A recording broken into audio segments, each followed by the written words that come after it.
Welcome, everyone. Thank you for joining us for this professional learning opportunity. I am Scott Mathias from NCEA, and I will be facilitating this webinar today. Just a few housekeeping notes as people are joining. If you have questions during the presentation, feel free to use the Q&A or chat windows. We will be monitoring the questions and will try to answer them all in the allotted time. Within 24 hours of today's webinar, I will email everyone a link to the recording, as well as an online survey. Once you fill out the survey, a certificate of completion for the webinar will be emailed to you.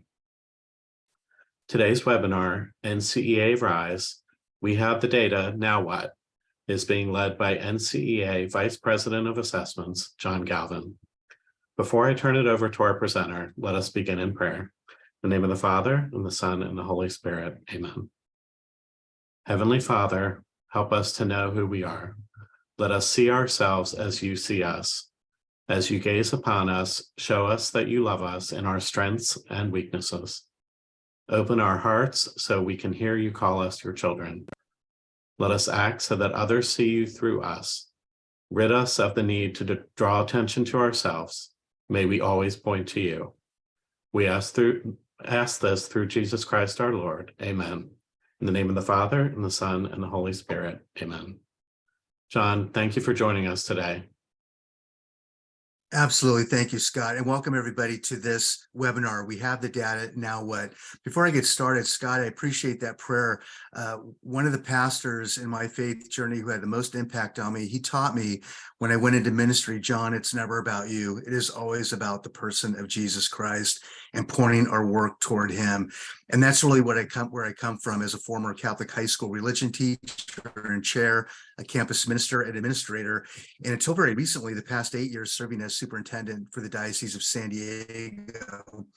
I am a past ACRE user. I know what it can do, what it hasn't been able to do in the past, and what we're working on currently. And that's part of what I want to share with you. Scott, just in case, I had a prayer prepared also. For those of you receiving this on the back end, I invite you to use it. Some other housekeeping tips, in addition to what Scott shared, if you could please rename yourself with either your position or your grade level before your name. For example, Wiley Coyote becomes 5'8", Wiley Coyote, or if you're a Principal John Galvan. If you could mute your microphone, that would probably help us as well. We can hear your dog barking. I hope that my dog does not start barking. As Scott said, put all of your questions in the chat box. We'll get to most of that in the time that we have, and we do want to respect your time. Also, we have to recognize that we have both first-timers and veteran ACRE users in the house. So my presentation is going to be somewhere in the middle in terms of our new users and our veteran users. I have quite a bit of information to share with you today, and if I go very quickly, I do encourage you to schedule a follow-up consultation or meeting with me. You can email me directly at jgalvan@ncea.org, and also stay tuned for NCEA Collaborative, or the NCEA Rise Collective. That is pulling our users together to form a network to share best practices and resources. We're better together, right, friends? And always assume good intentions. I want to begin by acknowledging our realities. The majority of our Catholic schools are parochial. That's our governance model. These are small elementary schools attached to a parish. By and large, these schools are run by a full-time principal, a full-time front office person, a full-time bookkeeper, or a half-time bookkeeper, and likely a full-time teacher who is doubling duties as a vice principal. We don't have time to do deep statistical analytics. So what is NCEA doing to help the user experience with regard to our assessments? Here are our session objectives for today. First, we'll look at ACRE basics, grow what you measure. I'm not going to spend a tremendous amount of time on this. Most of you have some historical knowledge of ACRE, but just the same for those of you who are new to us, I do want to cover that. ACRE analytics. I don't know very many statisticians, data analysts, or psychometricians that work in Catholic schools. So how do we dive deeper into how the ACRE online dashboard, which is new, how can it save you time and energy? And then finally, we'll look at ACRE measures. You have your data. What are ways that it can be useful to you to advance your Catholic identity and mission? We'll start with part one. grow what you measure, right? And I want to begin with the bottom line. When I came into NCEA 8 months ago and started digging into ACRE deeper and deeper and deeper, I began to really define what solutions are we providing here. And so I want to go over these with you because I think they're important to look at on the front end of our time together. How can we really support you by providing a comprehensive, contextual, and a curriculum agnostic religion assessment to measure across your school or parish? Curriculum agnostic meaning we work with numerous religion publishers, religion textbook publishers. And in my conversations with them, many of them want to align the revised religion text to the work we're doing around assessments in accord with the Catechism of the Catholic Church and the Directory for Catechesis, which I'll say more. It's very important that we understand not just what our students know about the faith, but what do they actually feel, perceive, think about the faith? What do they practice with regard to the faith? ACRE can provide that kind of data.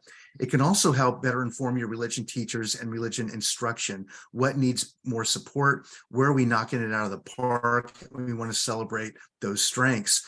One of the values of NCEA, as a longtime member myself, the ability for NCEA to convene Catholic educators from across the country is, I believe, unsurpassed. And we're going to continue to build those networks of supports, resources, people, bringing you together to help what you do. An answer to ever-growing religious disaffiliation. I'm not going to spend a lot of time on this, but I have been captivated by the last couple decades, the research that's emerged around why so many of our Catholic school kids are leaving, or Catholic kids are leaving the faith altogether. Our data can provide an answer to that.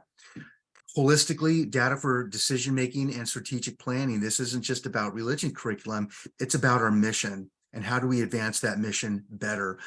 The NCEA focus, yes, it's always on faith, the doctrinal tenets of our faith, but also how are our schools doing and the members within our school and parish communities.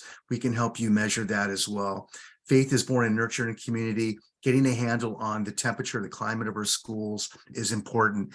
And again, most broadly, a deeper drill into your Catholic identity and mission. NCEA Rise can help you measure that. If you've heard me present before, I always share one of these kinds of screenshots. I'm an avid sports fan. My San Diego Padres, love them or leave them. I'm going to stay with them. But the well-conditioned sports fan can look at this robust data dashboard. This is a screenshot from Major League Baseball Network. And the well-conditioned sports fan can look at all this information and process everything that's happening in every corner of the field. And as an armchair coach, probably diagnose where the fielders need to be, what pitch needs to be thrown next, what the batting order should be. And if the average sports fan can do that, can we do the same in our Catholic schools with all the data that we have available to us, including our religion assessments? Of course, the answer is yes. Before we go any deeper, I think it's also important to underscore that our assessments are not intended to be a competition nor a comparison. I know as a former superintendent, there is an undercurrent of competitiveness for not just students, but also teachers in an era of complete teacher shortage. Trying to attract and retain them has been a colossal challenge. But I go back to the intro to the Directory for Catechesis. The definitive aim of catechesis is to put people in touch, not only in touch, but in communion, in intimacy with Jesus Christ. And that is all about mission. So again, not a competition, not a comparison, but an opportunity to grow.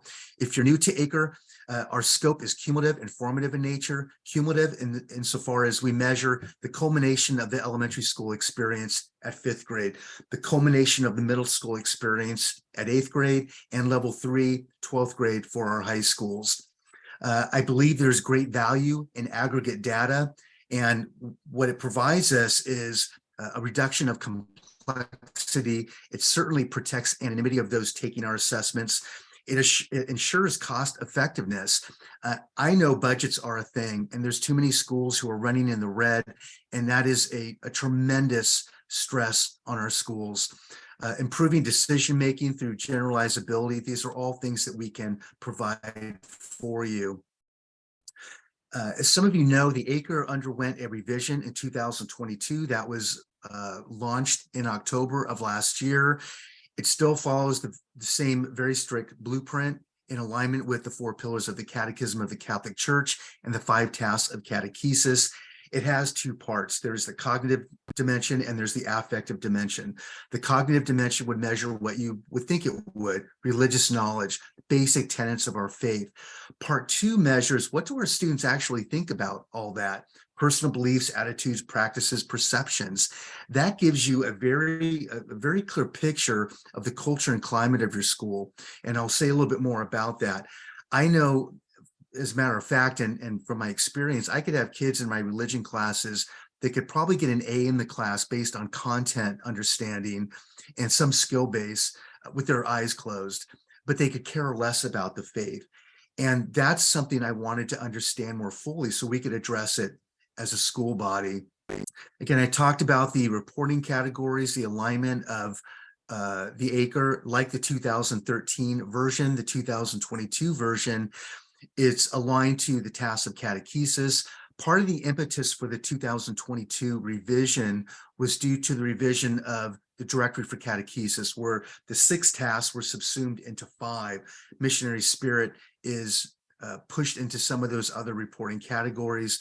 The 4 pillars of the catechism remain intact, and I can share more about that in a moment. Part 2 of the ACRE, that affective domain, it's important to note also that the reporting categories are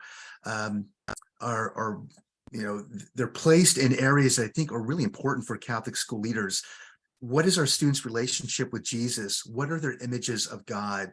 Questions of Catholic identity, particularly at the high school level, questions of morality across schools, students' relationship with others, and getting some handle on perceptions of your school or parish program. So here's the now what question. What I've learned over the years is that many people are, many schools and parishes are mandated to administer the ACRE, but are not always great about taking that data and working with it, making it actionable. How does it impact what we're doing across decision making? So that brings us to part 2, right? ACRE analytics. I'm not a statistician. I'm not a data analyst. I'm not a psychometrician. The online data dashboard saves time and energy with user-friendly reports and analytics. And so before I go further, what I'd like to do is a quick cascade activity for those of you that are on the webinar. Using the chat box, if you could briefly answer, if you're a current ACRE user, what is one impactful way you use your data? So again, just in the chat box, briefly answer, if you're a current ACRE user, what's one impactful way you use your ACRE data?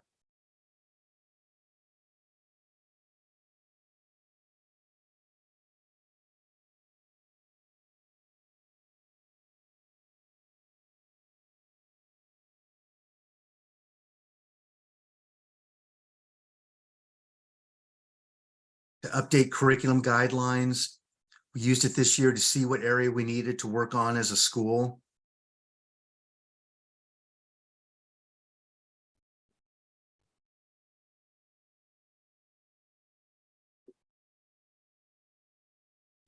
Some of you may still be ruminating on the question. If so, I do invite you to put those answers in the chat box.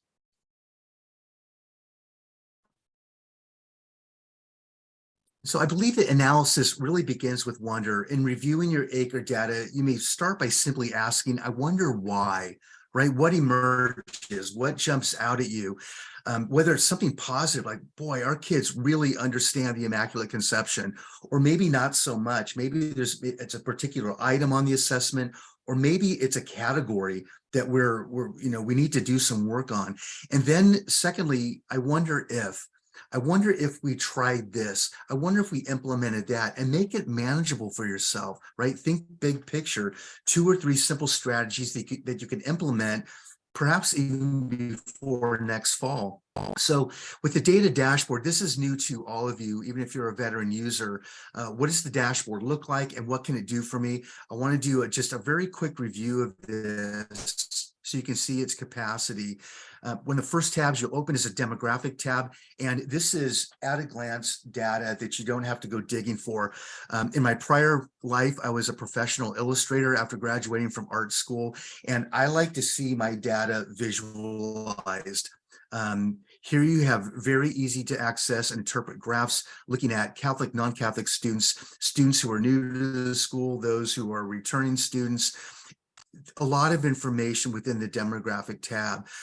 More about this later, but we're also providing for you our analytics at a glance. And what I love about this feature is you can really drill down into each of the domains and pillars within our reporting categories and look at, okay, what are the top 10 questions our kids are doing really well in?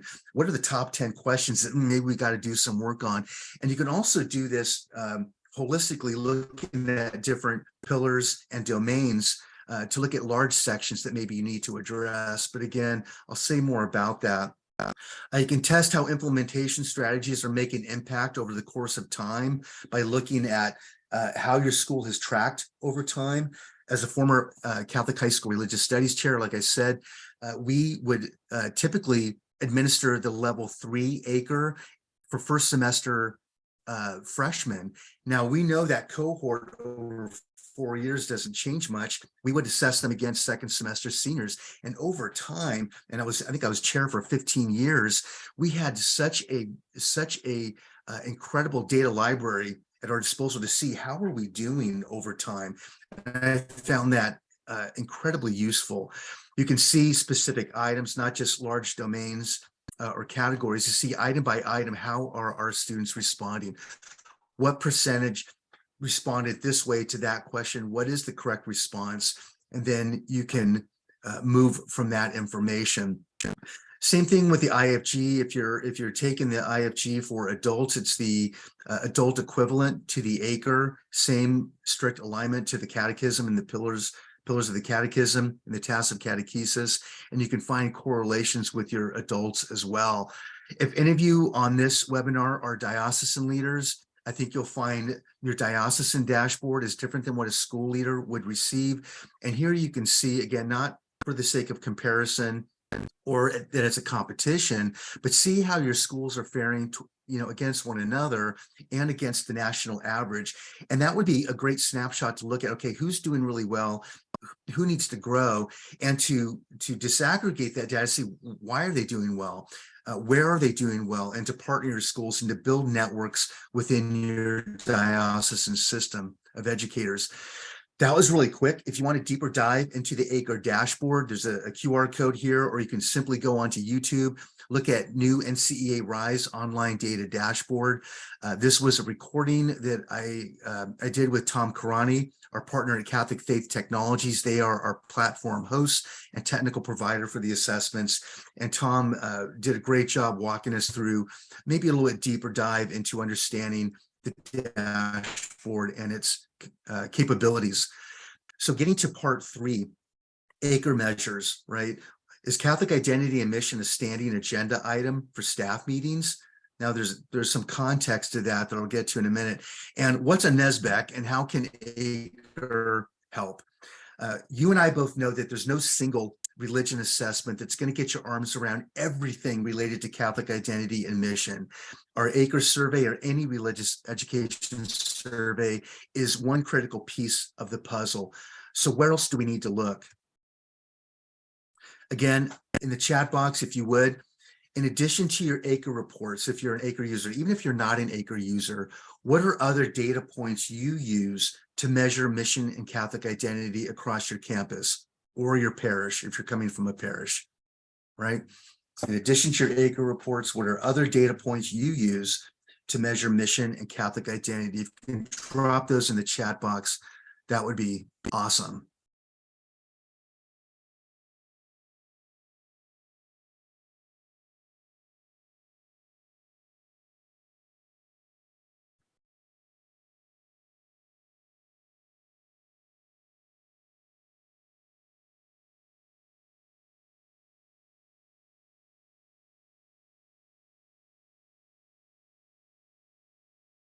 While you're doing that, Dan, I appreciate the question. Dan O'Connell said last year in each school's report, the questions were listed. Is there any concern about teachers teaching to the test? That's always a concern, right? This isn't just a rote activity, but we want to have our students have an integrated understanding of the basic tenets of our faith, right? And what I'll get to in a little bit is how do you structure your curriculum map if you are curriculum mapping, not just in religion, but across various subjects, right? Religious education is not just relegated to the religion teacher, but if mission and Catholic identity is the responsibility of everybody on campus, how are we doing that? Service opportunities, excellent liturgies, paraliturgies, the look at the school from the inside, using the school's SLE, additional surveys and community and curriculum maps. That's outstanding. When I was a religion chair, I worked at an all-girls Catholic high school, religious sponsored. We would ask questions about the charism of the founding order, right? Those are important questions to carry on the tradition and charism of your schools. This is terrific. Thank you for your responses there.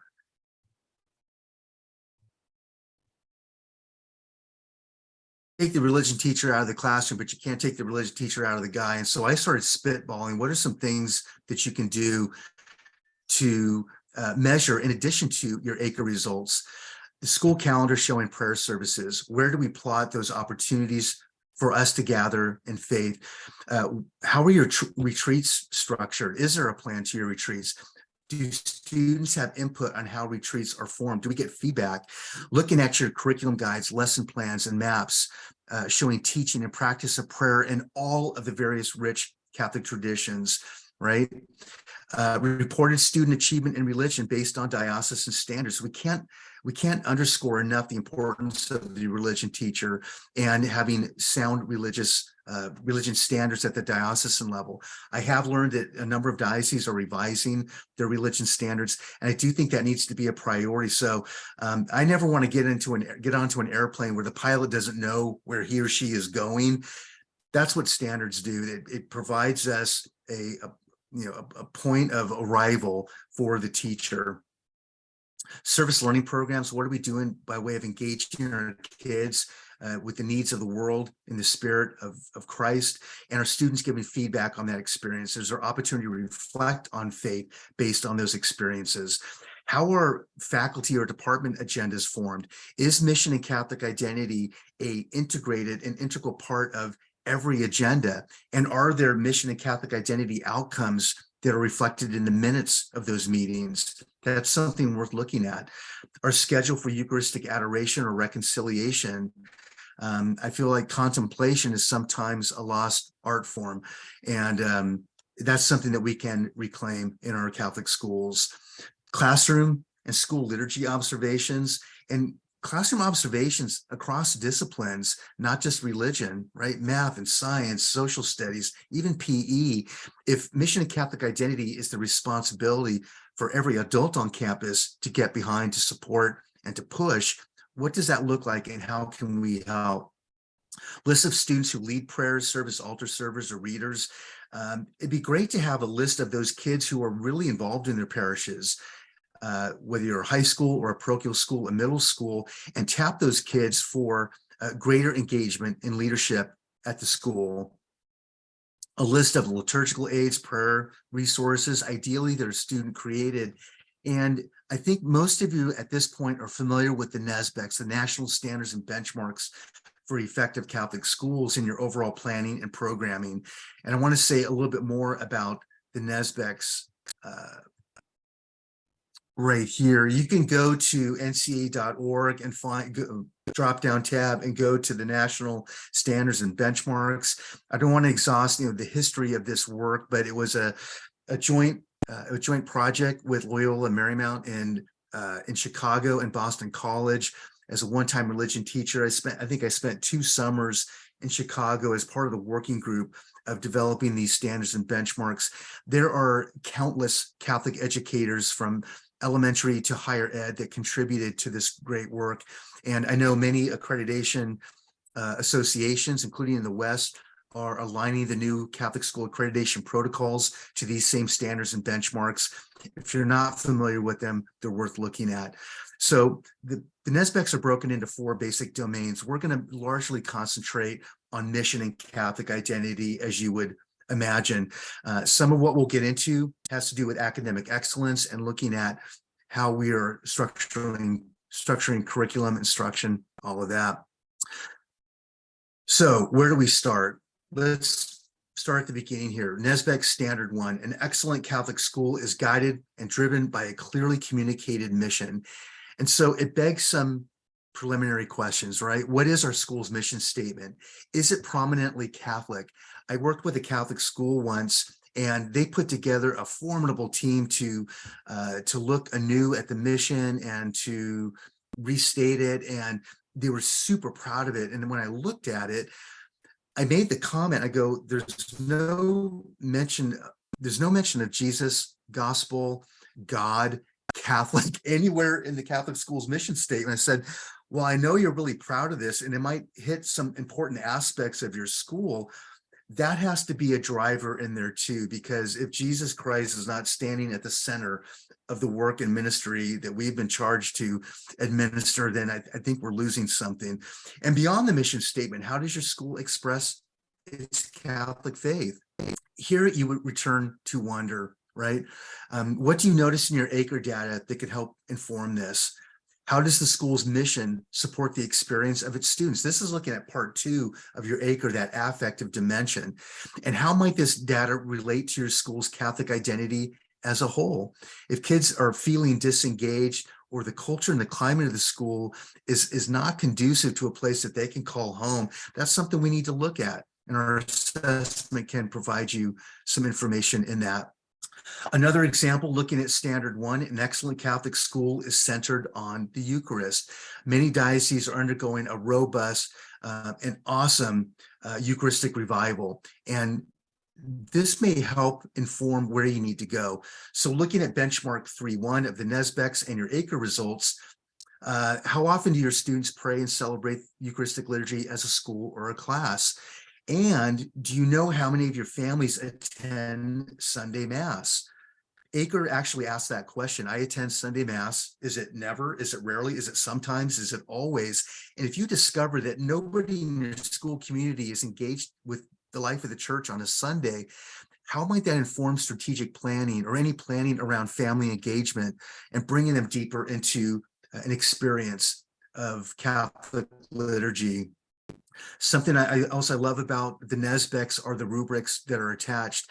If any of you on this webinar are religion teachers, how often have you heard a student say, well, my faith is personal, you can't give me a grade? And I would often say to my students, well, yes, I can. It's called doctrine, and you either know it or you don't. So sit down. Just kidding. But what I love about the NSBECS are these rubrics, because it gives you a very clear articulation of what does it mean to meet the standard? What does it mean to exceed the standard? So here, fully meeting this benchmark, every student is offered timely, regular opportunities to learn about and experience the nature and importance of prayer, the Eucharist, and liturgy. And this is the final part of what I want to present to you today, and that is a deeper dive into the ACRE and the NSBECS. And this is measuring school achievement and expressing your Catholic identity and mission, and also making curricular and programmatic decisions across your school. Referring back to the data dashboard, pillars and domains at a glance.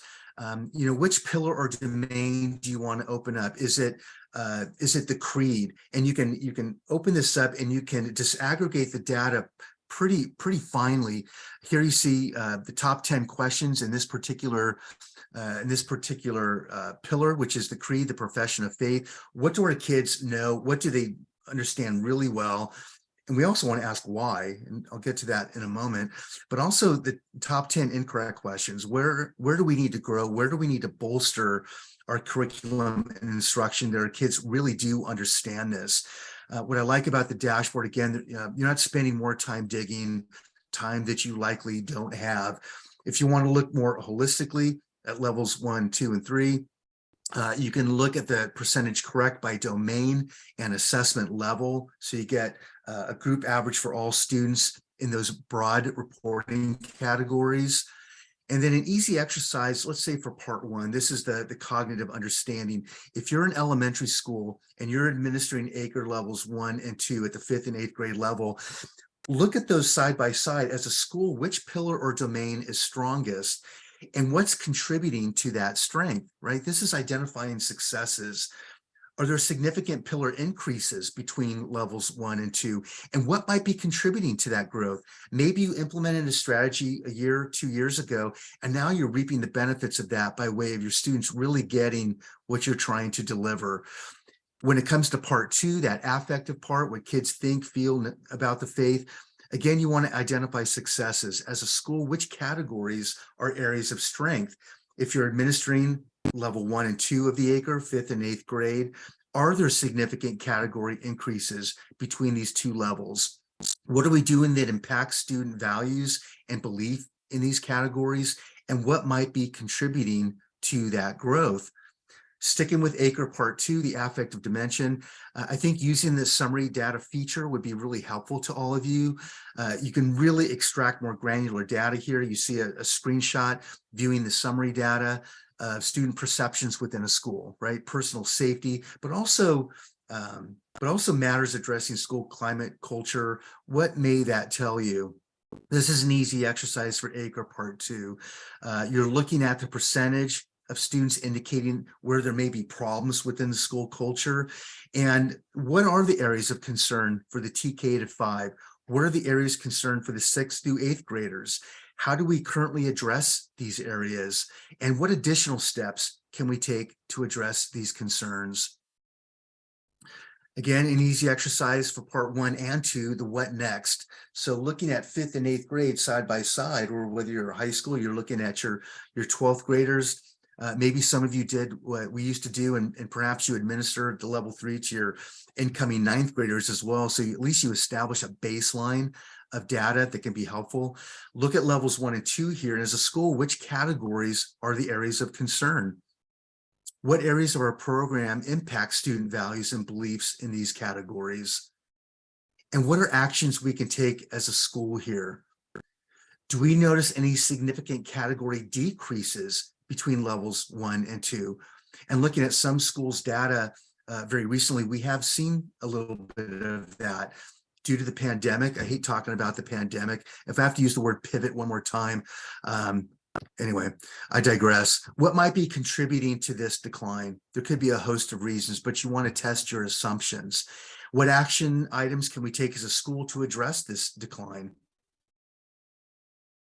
And then finally, looking at curriculum as a whole, right? Preparing for school-wide curriculum decisions, and how can ACRE assist you in this? We already discussed, in addition to ACRE, which is not the end all, but what other data points should I have in front of me? What other information, materials, whatever? Certainly the NSBECS, I would suggest looking at standards 2, which is in mission and Catholic identity. Standards 7 and 8 fall into academic excellence. We're talking curriculum. Your diocesan curriculum standards. Are you and your teachers very familiar with your diocesan curriculum standards for religion? And of course, your school-wide ACRE results for multiple years. Curriculum maps for each grade level, textbooks, instructional materials, those will come later. And based on what you have in front of you, what are the patterns that stand out to you? What emerges? What needs adjusting or focus? And it begs some questions, right? And I know, again, I had a consultation this morning with a diocese, and we talked about this. And this also came up with the new superintendent's PLC earlier today, is you may have a religion teacher that has a master's degree in theology, but has no education in education itself. We're talking teaching and learning, pedagogy, assessment, all of that. So, first of all, we need to ask, are teachers qualified to teach religion? Are they confident in the classroom? Because we want them to be. How are they prepared to teach religion? Or how are they prepared to administer both the art and the science of teaching? What to do, ask questions, seek answers, learn, support, collaborate. What is a curriculum map? I don't want to be preaching to the choir here, but as a former religion teacher, this was something new to all of us, right? Articulation of the sequence and timing of your course's implementation of diocesan curriculum standards. So wait, what is that? This is your calendar or table of each unit of study that includes your unit topics or titles, your curriculum standards, which should always be at the bay, the Catechism of the Catholic Church references. What are your other assessment methods that you use? Textbook page numbers should never drive your curriculum map.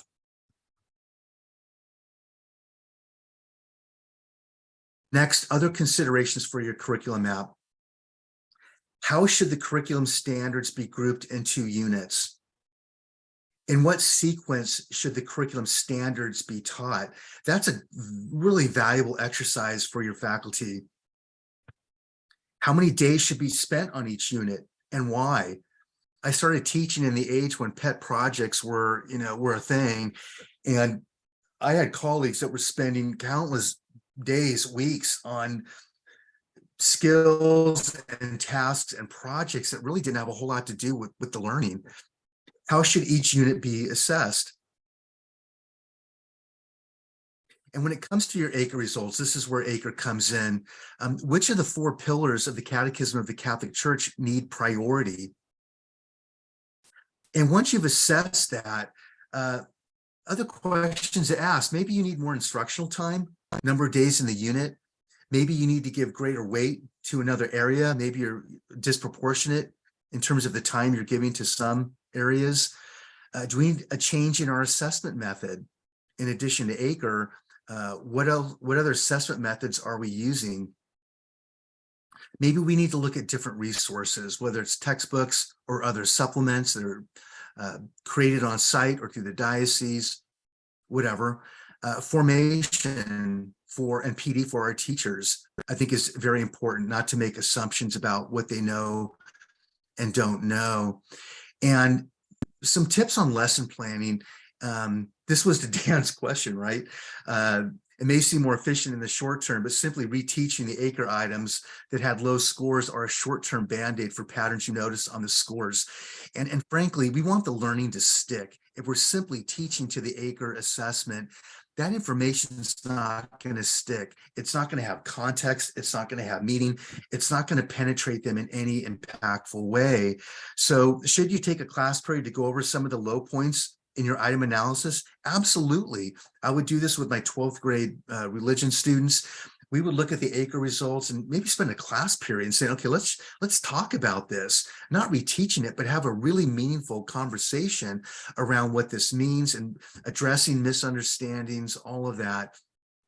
And of course, the bigger picture is the better response when you're starting out. Consider the 30,000-foot view of your classroom.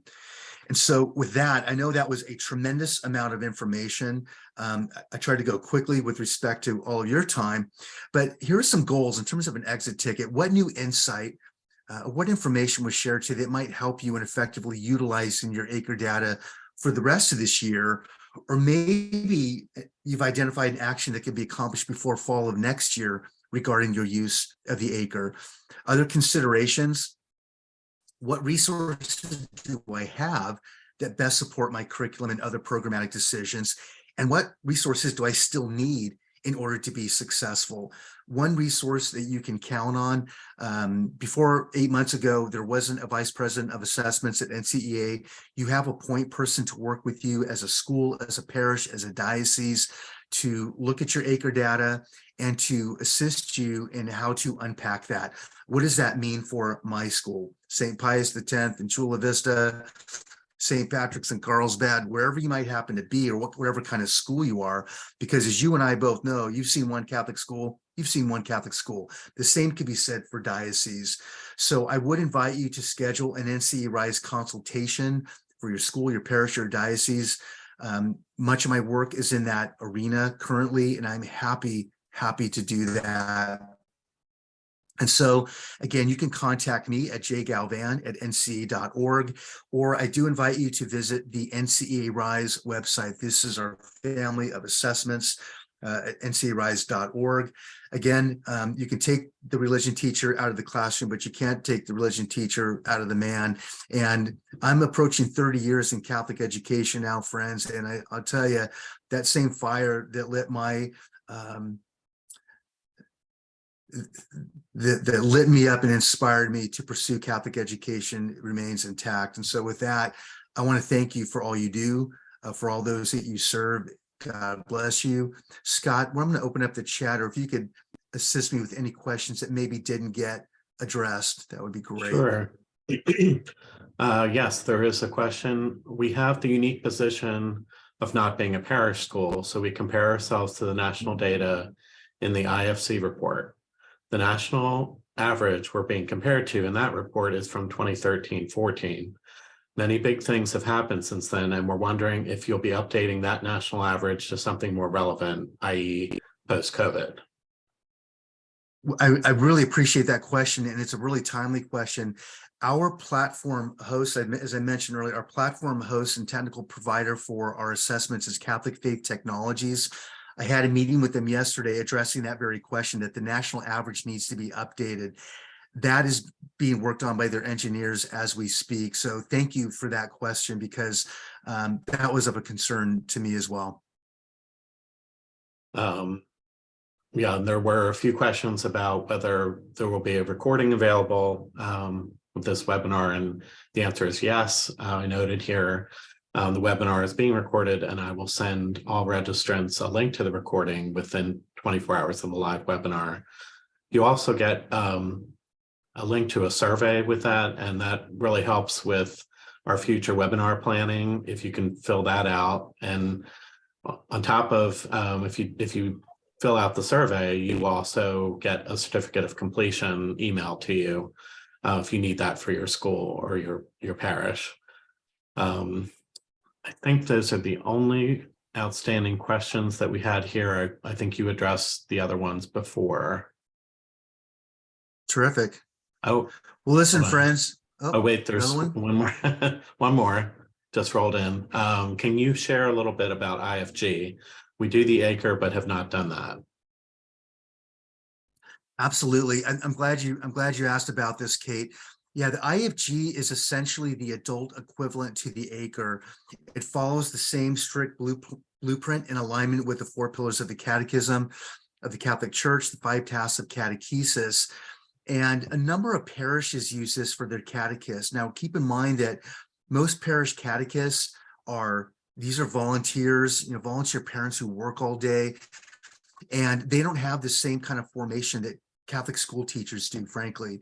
And so it's important for pastors and DREs to get a handle on what do their catechists know and don't know. But I think it would also be beneficial to, if you're a Catholic school, to use this with your religion teachers, because we can't give our kids what we don't have ourselves, and that can include understanding.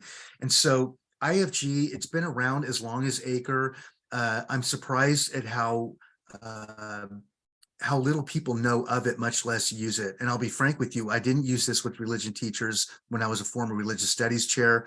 But as I've learned, consulted a diocese earlier this week, they're using the IFG for their diaconate formation program, and which I think is exciting. But it's certainly something, if you're administering the ACRE, to see that those data sets side by side could really help round out your understanding of what's going on by way of understanding from your adults to the littles. Well, I think we're just about out of time and out of questions. I wanted to thank you, John, for this informative presentation, and also thank our attendees today for taking time out of your busy schedule to be with us. If you'd like to see what our future webinars are, you can check that out on our website, ncea.org/webinars. Thank you again, and have a blessed day. God bless you, friends.